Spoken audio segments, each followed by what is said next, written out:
आदतें जितनी पुरानी हो उतना ही मुश्किल हो जाता है उससे बचना।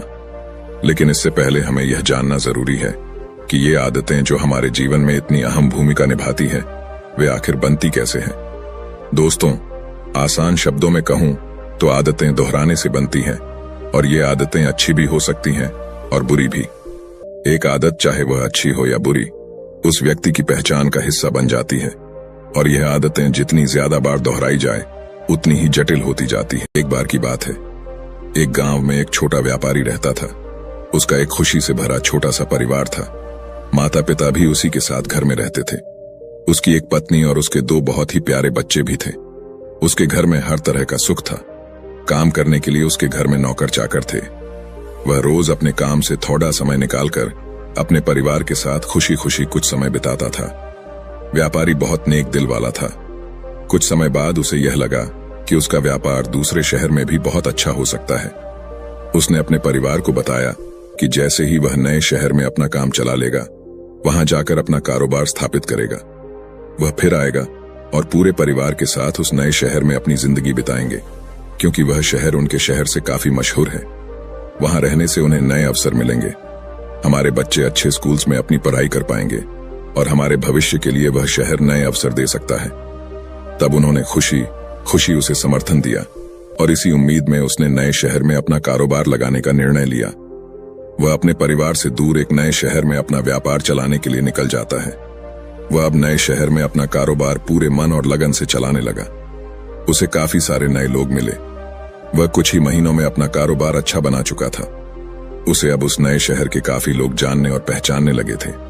पर ऐसे ही नए लोगों से मिलते रहने के कारण उसकी दोस्ती कुछ बुरी आदतों वाले लोगों से होने लगी।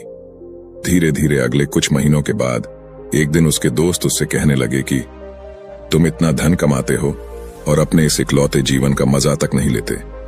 आओ हम साथ शराब पीते हैं। पहले तो उसने उन दोस्तों को शराब पीने से मना कर दिया, पर उन दोस्तों के जोर डालने पर उसने सोचा आखिर हर्ज ही क्या अपने जीवन में कुछ मजा करने में, और उसने उन दोस्तों के साथ हर हफ्ते शराब पीना शुरू कर दिया। दिन के बाद महीने और महीनों के बाद साल बीतते गए, और देखते ही देखते कुछ सालों में अब वह व्यापारी हर रोज अपना काम खत्म करके अपने उन शराबी दोस्तों के साथ शराब पीने का आदी बन गया था। फिर एक दिन जब उसके घर वाले कहते हैं कि अब उनका व्यापार अच्छा हो चुका है और वह खुशी खुशी उस नए शहर में एक नई जिंदगी शुरू कर सकते हैं, तो वह आदमी अपने परिवार वालों को मना नहीं कर पाया। उसे अपनी इस बुरी आदत का एहसास हुआ और वह सोचता है कि ये मैंने क्या कर दिया। पर फिर भी हजारों कोशिशों के बाद वह हर बार अपनी आदत के कारण रोज शराब पीने जाता रहा। उस नए शहर में जब उस व्यक्ति के परिवार वाले रहने आए और उसे नशे में पाया तो वह बहुत दुखी हुए। उसकी पत्नी को जब यह पता चला कि उसके पति को अब शराब की लत लग चुकी थी तो वह फूट फूट कर रोने लगी। उसके घर वालों ने उसे समझाने की बहुत कोशिश की, लेकिन अब उसे इस बुरी आदत ने दबोच रखा था। वह हर रोज शाम को अपने दोस्तों के साथ शराब पीने जाता था और रात को देर से घर लौटता था। उसकी इस आदत के कारण उसके परिवार और दोस्तों से उसके रिश्ते खराब हो गए थे। वह अपने काम पर भी ध्यान नहीं दे पाता था और उसका स्वास्थ्य भी खराब होने लगा था। वह कभी कभी तो क्रोधित हो जाता और अपनी पत्नी को कहता कि तुम्हें आखिर तकलीफ क्या है? मैं जो कमाता हूं उसमें से अगर कुछ हिस्सा मैं अपने मजे के लिए इस्तेमाल करता हूं तो इसमें गलत क्या है? अब उसकी यह आदत उनके घर में अशांति और तनाव का कारण बन रही थी, और अब इतने सालों से उसकी इस आदत की वजह से वह और उसका पूरा परिवार परेशान रहता था। वह अब अपने बच्चों के साथ भी वक्त नहीं गुजारता था।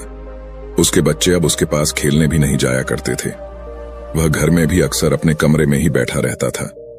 कई बार जब उसके दुकान पर आने वाले लोग उसे ताना मारते हैं कि तुम आखिर ये शराब त्याग क्यों नहीं देते, तो वह शराब के नशे में उसके दुकान पर आए ग्राहकों से गाली गलौज कर देता, उन्हें गालियां बकता। अक्सर वह व्यापारी शराब पीकर गांव में किसी न किसी से कलह कर लेता और लोगों को गालियां बकता। उसकी इस हरकत की वजह से उसका व्यापार भी कम होता जा रहा था, और इसी कारण अब उसका पूरे शहर में नाम बदनाम हो चुका था। धीरे धीरे उसका व्यापार भी प्रभावित होने लगा और उसकी सारी खुशियां चली गई। उसने अपनी बुरी आदतों के कारण अपना सब कुछ खो दिया। घर में हमेशा ही अशांति और तनाव का वातावरण बना रहता। शराब के कारण अब उसकी सेहत भी खराब रहती। अब उसका देर रात तक शराब पीने के कारण सुबह जल्दी उठना भी मुश्किल हो चुका था, और इसी कारण वह अपनी दुकान भी रोज कुछ देर से खोलता था।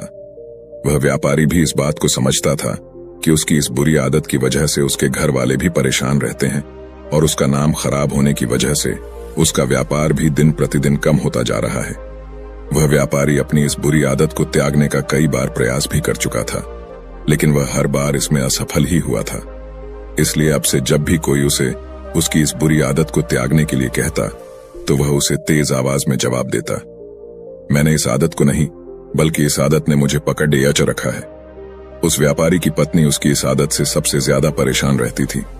वह उसकी सेहत को लेकर चिंतित थी, जो कि दिनों दिन गिरती जा रही थी। वह चाहती थी कि उसका पति शराब ना पिए, लेकिन वह इसके लिए कुछ भी नहीं कर पा रही थी। फिर एक दिन उसकी पत्नी को उस गांव में किसी बौद्ध भिक्षु के आने की खबर मिली। बौद्ध भिक्षु बहुत ही ज्ञानी व्यक्ति थे और जो लोगों की समस्याओं का समाधान करने में माहिर थे। व्यापारी की पत्नी ने सुना कि बौद्ध भिक्षु गांव में ठहरे हुए हैं। वह उस व्यापारी को लेकर उस जगह पहुंची जहां बौद्ध भिक्षु ठहरे हुए थे। बौद्ध भिक्षु ने उनसे उनकी समस्या बताने के लिए कहा। व्यापारी और उसकी पत्नी ने बौद्ध भिक्षु को अपनी दुखद कहानी सुनाई। बौद्ध भिक्षु ने ध्यान से उनकी समस्या को सुना और कहा, तुम दोनों अभी जाओ और कल सुबह फिर आना।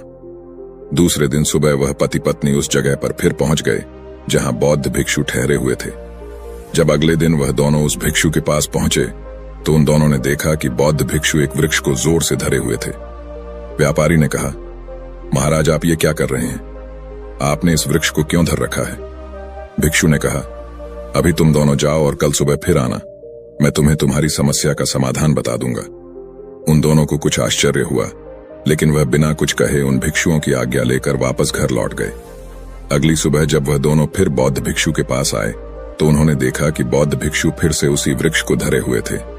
उन दोनों ने बौद्ध भिक्षु से अपनी समस्या का कारण जानना चाहा, लेकिन बौद्ध भिक्षु ने उन्हें फिर से कल आने के लिए कहा। वह दोनों फिर उन भिक्षु से कहते हैं कि गुरुदेव हमें कुछ समझ नहीं आ रहा है। मैंने आपको बताया कि मेरी शराब पीने की आदत से परेशान हूं और आप है कि मुझे कुछ भी समाधान नहीं बता रहे हैं। भिक्षु ने कहा, मैं क्या करूं? इस वृक्ष ने मुझे धर रखा है। जब यह मुझे त्याग देगा तो मैं तुम्हें तुम्हारी समस्या का समाधान बता दूंगा। तुम कल आना। वह दोनों फिर से निराश होकर अपने घर चले आए। वह दोनों तीसरी सुबह उन भिक्षु के पास जाते हैं, लेकिन भिक्षु फिर उन्हें अगले दिन आने के लिए कह देते। ऐसे ही रोज जाने की वजह से वह व्यापारी परेशान हो गया और उसने भिक्षु से पूछा, महाराज आप ये क्या कर रहे हैं? आप इस वृक्ष को त्याग क्यों नहीं देते? बौद्ध भिक्षु ने कहा, मैं क्या करूं, मैं परेशान हूं। मैं तो इस वृक्ष को त्यागना चाहता हूं, लेकिन यह वृक्ष मुझे नहीं त्यागता, इसने ही मुझे धर रखा है।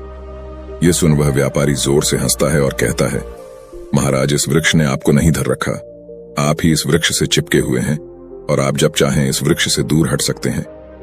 यह सुन बौद्ध भिक्षु कुछ गंभीर होकर बोले, मेरे दोस्त, पिछले एक हफ्ते से मैं तुम्हें यही तो समझाने की कोशिश कर रहा था कि तुमने शराब पीने की आदत को अपना रखा है। उस आदत ने तुम्हें नहीं, और तुम जब चाहो उस आदत को त्याग सकते हो। बौद्ध भिक्षु की बातें सुनने के बाद व्यापारी को अपनी गलती का एहसास हुआ और उसे समझा कि अपनी सारी बुरी आदतों का जिम्मेदार वह खुद है। वही है जिसने उन आदतों को अपने अंदर रख रखा है और अपनी मजबूत इच्छा शक्ति के दम पर वह जब चाहे इन आदतों से छुटकारा पा सकता है। फिर आगे वह बौद्ध भिक्षु उस व्यापारी से कहते हैं, अब जबकि तुम समझ सकते हो कि ताकत तुम्हारे अंदर है, अब तुम अगली चीज सीखने के लिए तैयार हो जो तुम्हें तुम्हारी शराब की आदत को त्यागने के लिए जरूरी है, और वह है प्रकृति का एक नियम। प्रकृति का एक बहुत ही सीधा सा नियम है कि इसे खालीपन पसंद नहीं है। अगर कोई खाली जगह है तो प्रकृति उसे हवा से भरने की कोशिश करेगी। अगर हम खाली बैठे हैं तो हमारा दिमाग या हमारे मन को फालतू विचारों से भर देगा। इसलिए हम कभी भी प्रकृति के नियम के विरुद्ध जाकर अपने आप को आदतों से खाली नहीं कर सकते। ऐसा कभी भी नहीं होगा कि हमारे अंदर कोई आदत ही ना हो, हम आदतों से मुक्त हो जाए। असल में हम आदतों को कभी त्याग ही नहीं सकते। अगर कोई कहता है कि उसने कोई आदत त्याग दी है तो असल में उसने जबरदस्ती उस आदत को दबा कर रखा है। कुछ दिनों बाद वह फिर से उस आदत का शिकार हो जाएगा, जैसा कि ज्यादातर लोगों के साथ होता है कि वह फिर से अपनी पुरानी आदतों के शिकार हो जाते हैं। इसलिए आदतों को त्यागा नहीं जा सकता, इन्हें सिर्फ और सिर्फ बदला जा सकता है। सुबह देर से उठने की आदत को जल्दी उठने की आदत से बदला जा सकता है। खराब खाने की आदत को पौष्टिक खाना खाने की आदत से बदला जा सकता है। इसी प्रकार हम अपनी किसी भी बुरी आदत को केवल अच्छी आदतों के साथ बदल सकते हैं, उन्हें कभी भी त्याग नहीं सकते। इस पर वह व्यापारी कहता है, लेकिन गुरुजी, अगर हम अपनी आदत को त्याग नहीं सकते तो क्या इसका मतलब यह है कि मैं कभी भी शराब पीने से छुटकारा नहीं पाऊंगा? इस पर भिक्षु कहते हैं, मैं इसीलिए तुम्हें यह नियम समझा रहा हूं। तुम्हें अपनी बुरी आदत को अच्छी आदत से बदलना होगा, उसे त्यागने की कोशिश नहीं करनी है। सुबह देर से उठने की आदत को जल्दी उठने की आदत से बदला जा सकता है। खराब खाने की आदत को पौष्टिक खाना खाने की आदत से बदला जा सकता है। वैसे ही शराब से तुम किसी ऐसे आदत से बदलो जो तुम्हारे लिए फायदेमंद हो, और जब तुम उस नई आदत को दोहराना शुरू करोगे तो वह नई आदत और मजबूत बनती जाएगी, क्योंकि आदत दोहराने से बनती है, जैसे कि तुमने शराब की आदत को दोहरा दोहरा कर बनाया था। जब तुम्हारी अच्छी आदत मजबूत हो जाएगी तब तुम्हें बुरी आदत की जरूरत नहीं होगी, और धीरे धीरे तुम्हारी ये नई आदत तुम्हारी पहचान बन जाएगी। आदतों को बदलना इतना मुश्किल इसलिए होता है क्योंकि आदतें बहुत लंबे समय में धीरे धीरे हमारे अंदर विकसित होती हैं।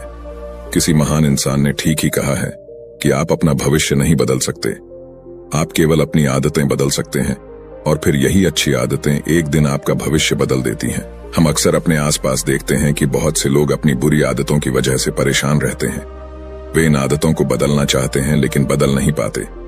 अब ये बुरी आदतें कोई सी भी हो सकती हैं, जैसे कि बात बात पर झूठ बोलना, हमेशा देर से पहुंचना, समय बर्बाद करना, धूम्रपान करना।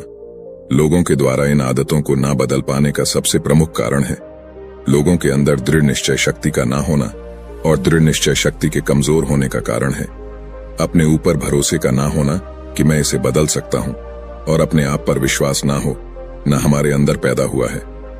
हमारी पिछली असफलताओं की वजह से जितनी बार इंसान असफल होता है उसका आत्मविश्वास उतना ही कमजोर होता चला जाता है, क्योंकि यह इंसानी मानसिकता है कि हम अपनी हार को अपनी कमजोरी के रूप में स्वीकार कर लेते हैं। ज्यादातर मौकों में हम यह मान लेते हैं कि हम ही उस चीज के काबिल ही नहीं थे। सिर्फ बहुत ही मजबूत मानसिकता वाले लोग होते हैं जो यह मानते हैं कि अपनी गलतियों में सुधार करके वह किसी भी मुकाम को हासिल कर सकते हैं, और ऐसे ही लोग जीतने वाली मानसिकता वाले इंसान कहलाते हैं। दोस्तों, उम्मीद है कि आपने आज की इस वीडियो से जरूर कुछ ना कुछ सीखा होगा। तो आज के इस वीडियो को जमकर लाइक करें और अपने दोस्तों के साथ शेयर करना ना भूलें, और हमें ऐसे ही सपोर्ट करने के लिए चैनल को सब्सक्राइब कर दें। चलिए मिलते हैं ऐसे और वीडियो में, तब तक के लिए अपना ख्याल रखें। धन्यवाद। नमो बुद्धाय।